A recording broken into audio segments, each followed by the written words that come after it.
So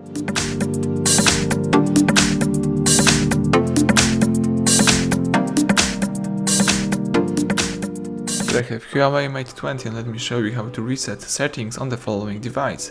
So at the very beginning, let's start by using your home screen, then find and select the settings icon, scroll down to the bottom of the list and choose System. Here let's select Reset and choose Reset All Settings. So this will reset all settings, no data or documents will be deleted, and here you will reset such settings as all network settings, fingerprints, face recognition data, lock screen password.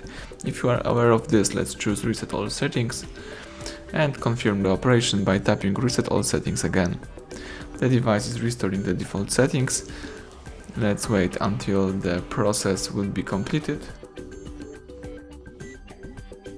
And that's it, the restoring default setting is done. Now you may go back and start using your phone in a normal way.